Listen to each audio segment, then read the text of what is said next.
ಯಾಕಂದ್ರೆ ಕಡಿಮೆ ರೇಟ್ಗೆ ಸಿಗ್ತಾ ಇದೆ ನಿಮ್ಗೆ ವಿಷಮುಕ್ತವಾದ ಆಹಾರ ಅಥವಾ ಔಷಧಿಗಳು ಅಂತಂದಾಗ ಯಾಕೆ ತಗೊಳ್ಳೋದಿಲ್ಲ?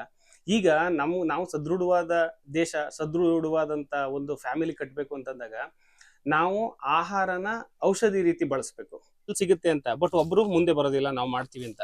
ನೋಡಿ ಅವ್ರ ಜಮೀನುಗಳಲ್ಲಿ ಎಷ್ಟು ಜಾಗ ವೇಸ್ಟ್ ಇರುತ್ತೆ, ಒಂದು ಸಣ್ಣದಾಗಿ ಶೆಡ್ ಹಾಕೊಂಡ್ರು ಅಥವಾ ಮರದ ಕೆಳಗಡೆ ಮಾಡ್ಕೊಂಡ್ರು ಕೂಡ ಸದೃಢವಾಗಿ ಅವ್ರು ಬದುಕ್ಬೋದು. ಅವ್ರು ಹೊರಗಡೆ ಹೋಗಿ 10,000 15,000 ಏನ್ ತರ್ತಾ ಇದಾರೆ ಅದನ್ನ ಆರಾಮಾಗಿ ನಮ್ಮ ಹಳ್ಳಿನಲ್ಲೇ ಸಂಪಾದನೆ ಮಾಡ್ಬೋದು. ಆ ತರ ಮಾಡ್ಬೇಕು ಅಂತಂದಾಗ 3-4 ವರ್ಷ ಬರ್ಬೇಕಾಗತ್ತೆ ಈಲ್ಡ್ ಬರೋದಕ್ಕೆ. ಅಲ್ಲಿ ತನಕ ಕಾಯಬೇಕು. ನಮ್ಮ ಹೊಟ್ಟೆಪಾಡು ಹೇಗೆ ಅಂತ ಕೆಲವು ರೈತರದು ಇದು ಸಾಮಾನ್ಯವಾಗಿ ಕನ್ವೆನ್ಷನಲ್ ಮೆಥಡ್ ಅಂದ್ರೆ ಸಾಂಪ್ರದಾಯಿಕವಾಗಿ ಏನು ಕೆಮಿಕಲ್ ಫರ್ಟಿಲೈಸರ್ ನ ಯೂಸ್ ಮಾಡ್ತಾ ಇದಾರೆ ಅವ್ರದ್ದೊಂದು ಪ್ರಶ್ನೆ. ನಾನು ಹೇಳೋದೇನಂತಂದ್ರೆ ರೈತರ ಮಕ್ಕಳು ಸಬಲವಾಗಿ ಬೆಳಿಬೇಕು ಅಂತಂದಾಗ 10 ಆಯಾಮಗಳಲ್ಲಿ ವರ್ಕ್ ಮಾಡಬೇಕು. ಈಗ ಎಲ್ಲೋ ಕೆಲಸ ಮಾಡೋಕೆ ಹೋದಾಗ ಅವ್ರು ಹೇಳಿದ್ದೆಲ್ಲ ಮಾಡ್ತಾರೆ, ಇವರೇ ಯಾಕೆ ಎಲ್ಲಾನು ಕಲ್ತ್ಕೊಂಡು ಮಾಡಬಾರ್ದು ಅಂತ ಅನ್ನೋದಕ್ಕೆ. ಸರ್ ನಮಸ್ತೆ, ನಿಮ್ಮ ಪರಿಚಯ ಮಾಡ್ಕೊಳ್ಳಿ ಸರ್. ಸರ್ ನನ್ನ ಹೆಸರು ಲೋಕೇಶ್ ಅಂತಂತ, ಕಿಳಲಿಪುರ, ಚಾಮರಾಜನಗರ ತಾಲೂಕು, ಚಾಮರಾಜನಗರ ಜಿಲ್ಲೆ. ಇಲ್ಲಿ ನಾವು ಒಂದು 3 ಎಕರೆ ಜಮೀನಲ್ಲಿ ಸಮಗ್ರ ಕೃಷಿ ಮಾಡ್ತಾ ಇದ್ದೀವಿ. ಸೊ ಈ ಸಮಗ್ರ ಕೃಷಿನಲ್ಲಿ ತುಂಬ ಜನ ಹೇಳ್ತಾರೆ ನಾವು ಸಾವಯವ ಕೃಷಿ ಮಾಡಬೇಕು ಅಂತಂದಾಗ 3-4 ವರ್ಷ ಬರಬೇಕಾಗತ್ತೆ ಈಲ್ಡ್ ಬರೋದಕ್ಕೆ. ಅಲ್ಲಿ ತನಕ ಕಾಯಬೇಕು. ನಮ್ಮ ಹೊಟ್ಟೆಪಾಡು ಹೇಗೆ ಅಂತ ಕೆಲವು ರೈತರದು ಇದು ಸಾಮಾನ್ಯವಾಗಿ ಕನ್ವೆನ್ಷನಲ್ ಮೆಥಡ್ ಅಂದ್ರೆ ಸಾಂಪ್ರದಾಯಿಕವಾಗಿ ಏನು ಕೆಮಿಕಲ್ ಫರ್ಟಿಲೈಸರ್ ನ ಯೂಸ್ ಮಾಡ್ತಾ ಇದಾರೆ ಅವ್ರದ್ದೊಂದು ಪ್ರಶ್ನೆ. ನಾನು ಹೇಳೋದೇನಂತಂದ್ರೆ ರೈತರ ಮಕ್ಕಳು ಸಬಲವಾಗಿ ಬೆಳಿಬೇಕು ಅಂತಂದಾಗ 10 ಆಯಾಮಗಳಲ್ಲಿ ವರ್ಕ್ ಮಾಡಬೇಕು. ಈಗ ಎಲ್ಲೋ ಕೆಲಸ ಮಾಡೋಕೆ ಹೋದಾಗ ಅವ್ರು ಹೇಳಿದ್ದೆಲ್ಲ ಮಾಡ್ತಾರೆ, ಇವರೇ ಯಾಕೆ ಎಲ್ಲಾನು ಕಲ್ತ್ಕೊಂಡು ಮಾಡಬಾರ್ದು ಅಂತ ಅನ್ನೋದಕ್ಕೆ ಇಲ್ಲಿ ಬಂದ್ರೆ ಅವರು ಪ್ರಾಕ್ಟಿಕಲ್ ಆಗಿ ನೋಡ್ಬೋದು. ನಾವು ನೋಡಿ ಸಣ್ಣದಾಗಿ ಒಂದು ನರ್ಸರಿ ಮಾಡ್ಕೊಂಡಿದೀವಿ. ಹೌದು. ಈ ಸಣ್ಣದಾಗಿ ಈಗಾಗಲೇ ನಾವು ಗಿಡಗಳನ್ನು ಬೆಳೆದಿದ್ದೀವಿ. ಗಿಡಗಳನ್ನು ಬೆಳೆದು ಹಣ್ಣುಗಳು ಕೂಡ ಬರ್ತಾ ಇದೆ. ಆ ತರದನ್ನ ನೋಡಿದಾಗ ಇಲ್ಲಿ ಬಂದವರು ಕೂಡ ಗಿಡಗಳು ಕೇಳ್ತಾರೆ. ಗಿಡಗಳು ಕೇಳಿದಾಗ ಈ ತರದ ಒಂದು ಸಣ್ಣ ಪುಟ್ಟ ನಮ್ಮಲ್ಲಿ ಏನ್ ಬೆಳಿತೀವಿ ಅದರದ್ದು ನರ್ಸರಿಗಳನ್ನು ಮಾಡ್ಕೊಳ್ಳೋದ್ರ ಮೂಲಕ ಮಾಡ್ಕೋಬಹುದು.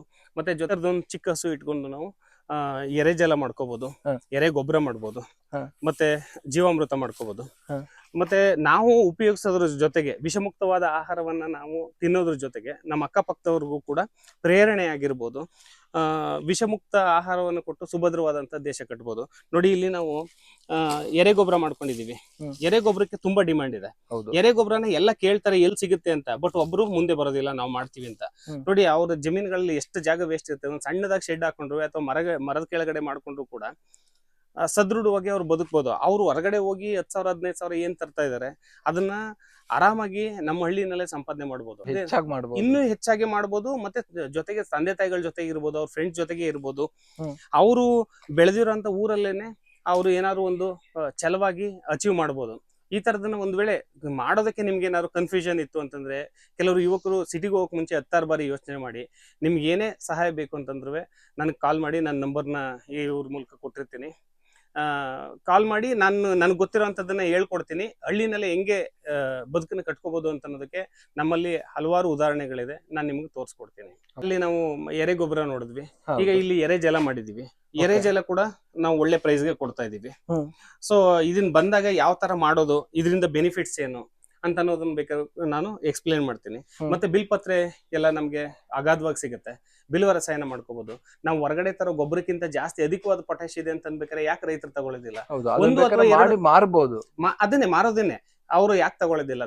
ತಗೊಳ್ತಾರೆ. ಜೊತೆಗೆ ನಮ್ಮ ತಾಕುಗಳನ್ನೇ ತೋರ್ಸದೆ ಎಕ್ಸಾಂಪಲರಿ ಆಗಿ ಅವ್ರು ಬೆಳಿತಾರೆ. ಯಾಕಂದ್ರೆ ಕಡಿಮೆ ರೇಟ್ಗೆ ಸಿಗ್ತಾ ಇದೆ ನಿಮ್ಗೆ ವಿಷಮುಕ್ತವಾದ ಆಹಾರ ಅಥವಾ ಔಷಧಿಗಳು ಅಂತಂದಾಗ ಯಾಕೆ ತಗೊಳ್ಳೋದಿಲ್ಲ? ಈಗ ನಾವು ಸದೃಢವಾದ ದೇಶ, ಸದೃಢವಾದಂತ ಒಂದು ಫ್ಯಾಮಿಲಿ ಕಟ್ಟಬೇಕು ಅಂತಂದಾಗ ನಾವು ಆಹಾರನ ಔಷಧಿ ರೀತಿ ಬಳಸಬೇಕು. ಇಲ್ಲ ಅಂತಂದ್ರೆ ಮುಂದೊಂದ್ ದಿನ ನಾವು ಔಷಧಿನೇ ಆಹಾರದಷ್ಟು ಇಷ್ಟಿಷ್ಟು ತಿನ್ಬೇಕಾದಂತ ದಿನಗಳು ತಪ್ಪಿದ್ದಲ್ಲ. ಹಂಗಾಗಿ ವಿಷಮುಕ್ತವಾದ ಆಹಾರನ ನಾವು ತಿನ್ನೋಣ, ನಮ್ಮ ಪಕ್ಕದವ್ರಿಗೂ ಕೊಡೋಣ, ದೇಶಕ್ಕೆ ವಿಷಮುಕ್ತವಾದಂತ ಆಹಾರನ ಹಂಚೋಣ. ನೋಡಿ, ಮತ್ತೆ ಇದೊಂದು ದೊಡ್ಡ ಸಾಮಾಜಿಕ ಪಿಡುಗು ಆಗ್ಬಿಟ್ಟಿದೆ. ಈಗ ರೈತ ಅಂತಂದ್ರೆ ಅವನಿಗೇನು ಇನ್ಕಮ್ ಇಲ್ಲ. ಅವನಿಗೆ ಹೆಣ್ಣು ಕೊಟ್ರೆ ಅವ್ನು ಯಾವ ಮಟ್ಟಕ್ಕೆ ಅವಳನ್ನ ಕಾಪಾಡ್ಕೊಳ್ತಾನೆ ಅಂತ ಅನ್ನೋದೊಂದು ಎಲ್ಲರಿಗೂ ಕಾಡ್ತಾ ಇರೋಂಥ ಇವತ್ತಿನ ಪ್ರಶ್ನೆ. ನೋಡಿ, ಎಷ್ಟು ಜನ ITBT ನಲ್ಲಿ ಇರೋರು ಇವತ್ತಿನ ದಿನ ಎಷ್ಟು ಜನಕ್ಕೆ ಅನ್ನ ಆಗ್ತಾ ಇದಾರೆ? ರೈತರು ಇಡೀ ದೇಶಕ್ಕೆ ಅನ್ನ ಆಗ್ತಾವ್ರೆ. ಹೌದು. ಹಂಗಾಗಿ ರೈತರ ಮೇಲೆ ಪುನಃ ನಂಬಿಕೆ ಇಟ್ಟಿಲ್ಲ ಅಂದ್ರೆ ನೀವು ತಿನ್ನೋ ಅನ್ನ ಎಲ್ಲಿಂದ ಬರ್ತಾ ಇದೆ? ಹಾಗಾಗಿ ದಯವಿಟ್ಟು ಸ್ವಲ್ಪ ಸ್ಥಿತಿವಂತರಾಗ್ಲಿ, ಮತ್ತೆ ಹಳ್ಳಿ ಹೆಣ್ಮಕ್ಳಾಗಿ ದಯವಿಟ್ಟು ಯೋಚನೆ ಮಾಡಿ ನೋಡಿ. ನೀವು ಕೂಡ ಕೈಗೂಡಿಸಿದ್ರೆ ಹಳ್ಳಿಲಿರುವಂತ ರೈತರ ಮಕ್ಕಳು ತುಂಬಾ ಸಮೃದ್ಧವಾಗಿ ಬೆಳೀತಾರೆ. ಇಲ್ಲೇ ಕೂಡ ಸಂಪಾದನೆ ಮಾಡಿ ಅವರು ಬದುಕನ್ನು ಕಟ್ಕೊಳ್ತಾರೆ. ನೀವು ಅಷ್ಟೇ ಅವ್ರ ಜೊತೆ ಕೈ ಜೋಡಿಸಿದಾಗ 10 ಹಲವಾರು ಆಯಾಮಗಳಲ್ಲಿ ದೇಶ ಸುತ್ತಬಹುದು. ದೇಶ ಸುತ್ತಿ ಕೋಶ ಓದಿದ್ರು ಕೂಡ ಮೇಟಿ ವಿದ್ಯೆಗಿಂತ ಇನ್ನೊಂದೇನು ಮೇಲಿಲ್ಲ. ಹಾಗ್ ಕಲಿಯೋದು ತುಂಬಾ ಇದೆ. ನೀವು ರೈತರ ಗಂಡು ಮಕ್ಕಳಿಗೆ ಹೇಳೋದಿಷ್ಟೇ ನಾನು, ದಯವಿಟ್ಟು ನೀವು 10 ದಾರಿಗಳನ್ನ ನಮ್ಮ ರೈತಾಪಿ ವರ್ಗದಲ್ಲೇನೆ 10 ದಾರಿಗಳಿದೆ. ಈಗ ತುಂಬಾ ಡಿಮ್ಯಾಂಡ್ ಇದೆ, ಅಗ್ರಿಕಲ್ಚರ್ ಸ್ಕಿಲ್ ತುಂಬಾ ಕಡಿಮೆ ಆಗ್ತಾ ಬರ್ತಾ ಇದೆ. ಆ ಕೌಶಲ್ಯನ ಇಂಪ್ರೂವ್ ಮಾಡ್ಕೊಂಡು ನೀವು ಬೆಳಿಬೋದು. ಈಗ ನೋಡಿ, ನೀವು ಕೂಡ ಆರ್ಥಿಕವಾಗಿ ಸದೃಢವಾಗಿದ್ದಾಗ ಅವರು ಕೂಡ ನಿಮ್ಮನ್ನ ಯಾರು ರಿಜೆಕ್ಟ್ ಮಾಡೋದಿಲ್ಲ. ಈಗ ಸಿಟಿ ಅವ್ರನ್ನ ಮತ್ತೆ IT BT ಅವ್ರನ್ನ ಯಾಕೆ ತುಂಬಾ ಜನ ಇಷ್ಟಪಡ್ತಾ ಇದ್ದಾರೆ ಅಂತ ಕಾರಣ ಇಷ್ಟೇ, ಅವ್ರು AC ನಲ್ಲಿ ಕೂತಿರ್ತಾರೆ, ಕಾರು EMI ತಗೊಂಡಿದ್ದಾರೋ, ಮನೆ EMI ಕಟ್ಟಿದಾರೋ, ಅದು ಯಾವ್ದು ಬೇಕಾಗಿಲ್ಲ. ಅವ್ರು ಬೇಕಾಗಿರೋದೇನಂದ್ರೆ ಎಕ್ಸ್ಟರ್ನಲ್ ಲಕ್ಸರಿ ಲೈಫ್. ಬಟ್ ಅವ್ರು ಎಷ್ಟು ಸದೃಢವಾಗಿದ್ದಾರೆ ಅಂತ ಅನ್ನೋದು ಯಾರಿಗೂ ಬೇಕಾಗಿಲ್ಲ. ಹಾಗಾಗಿ ರೈತರ ಮಕ್ಕಳು ಕೂಡ ನೀವು EMIನೇ ಬೇಕಾಗಿಲ್ಲ, ನೀಟಾಗಿ ನಿಮ್ ಸ್ಕಿಲ್ ನ ಯೂಸ್ ಮಾಡ್ಕೊಂಡು ಬೆಳೀತು ಅಂತಂದ್ರೆ ನಿಮ್ ಸ್ವಂತ ಹಾರ್ಡ್ ಕ್ಯಾಶ್ ಅಲ್ಲಿ ಕಾರು ಬಂಗ್ಲೆ ಎಲ್ಲಾನು ತಗೋಬಹುದು. ಅಷ್ಟನ್ನ ದುಡಿಬಹುದು. ಪೇಷನ್ಸ್ ಇರ್ಲಿ, ದೃಢವಾದ ಒಂದು ಛಲ ಇರ್ಲಿ, ಅದನ್ನ ನೀವು ಬಂದ್ರೆ ನಮ್ಮ ತಪಸ್ವಿ ತಾಣದಲ್ಲಿ ನೀವೆಲ್ಲವನ್ನು ಕಲಿಬಹುದು. ಮೊದಲು ರೈತರಾಗಬೇಕಾಗಿರೋ ತಪಸ್ವಿ ತರ ವರ್ಕ್ ಮಾಡಬೇಕು. ಈಗ ನಾವ್ ಹೆಂಗೆ 3 ವರ್ಷದಲ್ಲಿ ತುಂಬಾ ಡೆಡಿಕೇಟೆಡ್ ಆಗಿ ಈ ತರದ ಒಂದು ಫಾರ್ಮ್ ಕಟ್ಟೋದಕ್ಕೆ ಹಗಲಿರುಳು ದುಡಿದ್ವಿ, ಅದನ್ನ ಮಾಡ್ಕೊಳ್ತಂದ್ರೆ 3 ವರ್ಷ ಆದ್ಮೇಲೆ ನಿಮ್ಗೆ ಇನ್ನು 30 ವರ್ಷ 300 ವರ್ಷ ಹೋದ್ರು ಕೂಡ ನೆಮ್ಮದಿಯಾಗಿ ಲೈಫ್ ನ ಲೀಡ್ ಮಾಡ್ಬೋದು. ಸೂಪರ್ ಸರ್, ಲಿಟ್ರಲಿ ಒಳ್ಳೆ ಟಾಪಿಕ್ ಹೇಳಿದ್ರಿ ನೀವು. ಸಾಕಷ್ಟು ಜನ ಈ ರೈತರ ಮಕ್ಳಿಗೆ ಕೊಡಕ್ಕೆ ಹಿಂದೆ ನೋಡ್ತಾ ಇದ್ದಾರೆ. ರೈತರೇ ಇನ್ನೊಬ್ಬ ರೈತರಿಗೆ ಸಹಾಯ ಮಾಡಿಲ್ಲ ಅಂದ್ರೆ ಇನ್ ಎಲ್ಲಿಂದ ರೈತ ಸಂತಾನ ಉತ್ಪತ್ತಿ ಆಗುತ್ತೆ, ಎಲ್ಲಿಂದ ರೈತಾಪಿ ವರ್ಗ ಎಲ್ಲಿಂದ ಮುಂದುವರಿಯುತ್ತೆ? ಓಕೆ, ನಿಮ್ಮ ಹತ್ರನು ಯಾರಾದ್ರು ಒಂದ್ ಹೆಣ್ಮಗು ಇದ್ರೆ, ಇಲ್ಲ ಯಾರೋ ಒಬ್ಬ ರೈತ ಹುಡುಗ ಇದ್ರೆ ದಯವಿಟ್ಟು ಕೊಟ್ಟು ಮದ್ವೆ ಮಾಡಿ. ಓಕೆ, ಏನು ಆಗಲ್ಲ. ಓಕೆ, ಜಗತ್ಗೆ ಅನ್ನ ಹಾಕ್ತಾನ ಅವನು, ನಿಮ್ ಮಕ್ಳಿಗೆ ಅನ್ನ ಹಾಕಲ್ವಾ? ಖಂಡಿತ ಹಾಕೇ ಹಾಕ್ತಾನೆ.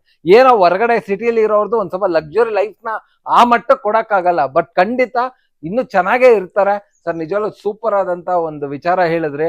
ನೋಡಿ, ನಾವು ಯಾರಾದ್ರೂ ಹಳ್ಳಿಯಲ್ಲಿ ಇರೋಂತ ರೈತರು ಅಲ್ಲಿ ಇಲ್ಲಿ ಹೊರಗಡೆ ಹೋಗಿ ಸೆಕ್ಯೂರಿಟಿ ಕೆಲಸ ಅದು ಇದು ಮಾಡಕ್ ಹೋಗೋರು ದಯವಿಟ್ಟು ಇವ್ರ ತೋಟಕ್ಕೆ ಬನ್ನಿ.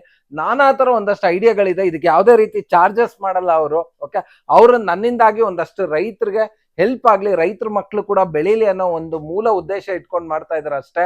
ಅದ್ ಬಿಟ್ರೆ ಬೇರೆ ಇನ್ ಯಾವುದೇ ರೀತಿ ಆದಂತ ಬೇರೆ ಉದ್ದೇಶಗಳಿಲ್ಲ.